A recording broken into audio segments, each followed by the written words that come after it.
Olá, almas queridas, mais uma vez aqui, neste dia maravilhoso com vocês, com a doutora Donato. E com a doutora Dora Martins. E com a Regina. E com a Regina, que todo né? mundo da TV e da rádio. Tudo bem, meu querido? Posso contar um segredo? Vou contar um Não, segredo. segredo. Começou já com segredo? Ai, Já meu com Deus. segredo, né? Eu ia contar um segredo sobre a Dora Martins. Não. Tá vendo? Justo sobre mim. Conta um segredo seu. Pois é, mas esse segredo é meu. Mas eu ia contar que eu fiquei sabendo, né? Por que o Carlos não é ciumento? O Carlos é o marido dela, né? Ah, gente, não, aí corta, ó, edita essa parte, por favor. Porque ela não é Dora. Ela é Dora aqui para nós. Ah. Ela é Dora aqui para nós, para a mídia, é Dora, doutora Dora Martins. Mas para o Carlão lá, é a Doralice. Não, pro Carlos não é Doralice, não, é meu bem. Ah, sim. Tudo bem, meu querido? Como é que você vai? Tudo, graças a Deus, tudo Na ótimo. firmeza, na alegria. Tudo. Tudo pronto para começar esse programa começarmos maravilhoso? isso aí, passarmos para o e-mail, mas antes tem recado? Olha, a gente põe depois o recado, sabe por quê? Porque eu vou te contar uma coisa. Tava com saudade aqui, hein? Olha, esse negócio, esse e-mail aqui, ele tá... Porque agora é assim, nós não podemos mais brincar. Falei pro senhor, né? Tem que ser rápido. Sim, então já tem que resgatar a minha memória, porque se é uma continuação, preciso saber o que já foi falado. É brincadeira, porque a gente sempre realmente é alegre todo o tempo, né, doutora Adão? Graças a Deus. Graças a Deus. A alegria é realmente nosso mote, né? Eu me divirto muito com ele nos bastidores, enfim. Meu querido, sabe esse e-mail que nós vamos aqui atender? Nós vamos finalizar um e-mail de uma alma querida masculina, que ele dizia o seguinte: ele desabafou sobre um difícil relacionamento com a sua companheira, a quem declara que ama, ele falou que a ama. Ele é empresário da saúde e relatou que passa por sérias crises financeiras. E ela, a companheira, é advogada. Também não tem estabilidade, mas é ela quem está mantendo as despesas em casa. Ela trabalha em assistência espiritual em 3 casas espíritas. Ele diz que ela reclama de tudo, todos os dias, e não aceita contrariedades. Falou de obsessões tecnológicas, jogos e outros assuntos. E nesta última parte de e-mail que nós vamos fazer hoje e finalizar, também trouxe alguns assuntos interessantes, como a síndrome de borderline e outras situações. Então vamos lá. Essa finalização diz o seguinte: a criação dela foi completamente diferente da minha. Meus sogros, com pouca escolaridade, tiveram muita dificuldade para educar os 5 filhos. Enquanto fui criado praticamente como filho único e com todas as facilidades que uma criança de classe média alta possuía. Praticamente filho único, porque tenho 3 irmãs mais velhas por parte de pai, mas nunca moramos juntos. E outra irmã também mais velha, já desencarnada, por parte de mãe. Ela tinha sido diagnosticada, a companheira, com a síndrome de borderline, tá? Tinha alteração repentina de humor, isso antes de nos conhecermos. De fato, às vezes parece que muda de humor como quem troca de roupa, mas nunca evoluímos nessa investigação. Até que em 2015 decidiu fazer terapia na BRAP, e o profissional de lá descartou o diagnóstico. Inclusive, este mesmo senhor incentivou que nos separássemos. Quando eu soube disso, fui procurá-lo e ele respondeu que não fazia terapia com casais. Bem, depois ele continua, doutor Adão, você quer que finalize ou a gente já fala alguma coisa borderline ou da BRAP? Vamos falar primeiro da questão pode finalizar porque nós temos problema de horário, assim já sabemos, né? Então, finalizando, ele diz, um dos sócios que teve... É uma situação que a gente resumiu bastante, colocou essa última parte. Um dos sócios teve um caso extraconjugal com alguém da empresa e uma das coordenadoras me ligou dizendo que encontrou os 2 juntos. Infelizmente, ouvi isso no supermercado em viva voz e, para piorar, foi justo no dia em que minha sogra pagou nossas compras. Vocês não imaginam quantos dias precisei ouvir sobre essa situação, que enquanto sua mãe aposentada se aperta para comprar o básico para nós, meu sócio gasta com amante. O dinheiro que provavelmente deveria vir para minha conta. Claro que ela está certa, mas agiu como se a amante fosse minha. Depois ele pergunta, No primeiro dos programas que nós gravamos, nós falamos sobre a importância dela na vida dele, tipos de casamento e dentre outras questões. E nós ficamos de concluir a indagação que ele faz, né?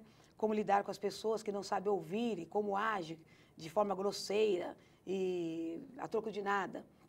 Então, nós ficamos de dar essa posição para ele. Aqui nesse e-mail, doutor Adão, a questão é muito interessante o pessoal comentar sobre borderline, né? Agora, eu vou dizer uma coisa para você. O mais triste de tudo é a Regina, a nossa companheira de estúdio aqui. Porque daqui a pouco ela vai estar atrás de alguma máquina aí, levantando o dedo, dizendo que nós vamos ter que terminar. Eu gostaria de falar tanta coisa aí que puxa a vida, viu? E nós temos que obedecer, porque temos que fazer uma coisa que todos nós temos que aprender, que é sermos obedientes, é uma questão de disciplina. Então, nós vamos ter que obedecer a Regina. Eu falo que o Evangelho é a lei. E Jesus diz assim, quem não se fizer como criança não entra no reino dos céus. Criança obedece os pais, né? Então, daqui a pouco nós vamos ter que obedecer mamãe Regina. Então, vamos adiantar. Ele tem um problema. Por quê? Veja só, síndrome de borderline, o que que é? É uma pessoa que é de uma instabilidade emocional sem tamanho. Né, ela. Né? Agora, semelhante atrai semelhante, alma querida. Semelhante atrai semelhante. Isso significa que você também deve ter alguma coisa de borderline. Daí, agora, você tem o quê? Uma capacidade de lidar melhor com isto do que ela. Ela lida melhor com as coisas materiais, você lida melhor com as coisas espirituais. Espiritualmente, você tem desafios que não são brincadeira, porque veja só, um filho único, ele traz uma característica muito importante, que ele não consegue viver em casa e não consegue viver fora, porque vive em casa, ele é filho único, é tudo para ele, né? Cresceu, tudo é para mim. Mas quando fica adulto, ele fala, nossa, que isso aqui é terrível, não aguento mais, eu quero sair daqui, e sai. Chega na rua, vai viver fora, nossa, aqui ninguém me trata como me tratava em casa, eu quero voltar. E ele é um filho único de uma coisa diferente, ele diz que tem 3 irmãs, mas depois ele fala da 4ª. Ou seja, ele é filho único de 4 mães. Então, para ele é difícil fazer a vivência daquele mandamento de Jesus. Quem quiser vir após mim, negue-se a si mesmo, toma a sua cruz e siga-me. É ter a responsabilidade da vida. E a outra é deixar pai e mãe. Quem não deixar pai e mãe por amor de mim, não é digno de mim. Ou seja, assumir a responsabilidade de andar com as próprias pernas. Agora, ele está tendo uma ajuda da esposa para carregar esse fardo que é a cruz dele agora. Por quê? Porque com certeza tem alguma coisa a ver com ela, porque nada acontece por acaso. A lei de ressonância, como eu falo, né, que semelhante atrai semelhante, então ela vem ficar perto dele, porque ela precisa de um conhecimento que ele está demonstrando, que é um conhecimento espiritual mais do que ela. Então ele tem uma sintonia maior com esse lado espiritual. Até que nós não vamos ter tempo de analisar e de aprofundar tudo, até por causa dessa questão de ele ter sido filho único, né? É filho único de um pai e 4 mães. Já pensou? A mãe simboliza aquilo que é a sintonia com o interior, com o espiritual. E o pai com o exterior e com a coisa material, né? E quando se faz isso, eu falei para vocês que a gente tinha que tomar cuidado, tá? Mamãe Regina já apareceu para lá apontando os dedos, né? Apontando os dedos. Aí então já está dizendo e a gente tem que obedecer. Então, o que acontece, né? Ele tem uma sintonia muito grande com o lado espiritual. E por incrível que pareça, que ele não fala disso, né? É que ele tem uma sintonia muito grande com o lado feminino da existência, do existir. O ânimo é forte dele mesmo. E ele se queixa da mulher, que é o quê? Que é autoritária, tá entendendo? Ela tem uma sintonia maior com o lado masculino.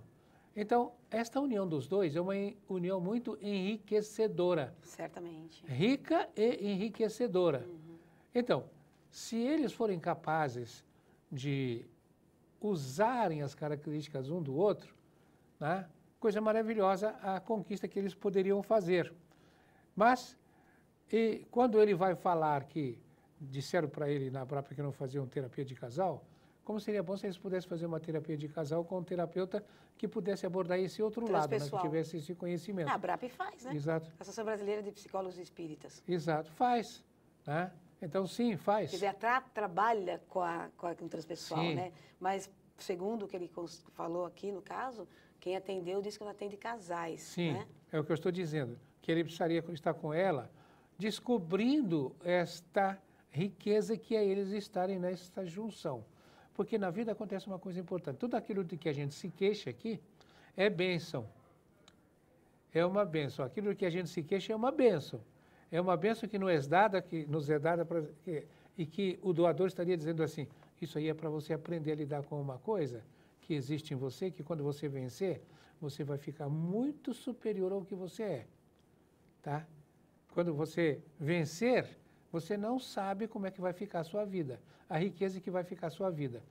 E como é que você vai estar sintonizado com o lado espiritual e com a luz que é você e que está aí. Então, o outro mandamento, né? Que brilhe a vossa luz. Faça brilhar a sua luz. Como é que vai fazer brilhar essa luz? Tenha paciência, dá o outro lado da face, perdoa 70 vezes 7, anda uma segunda milha. É você saber conviver.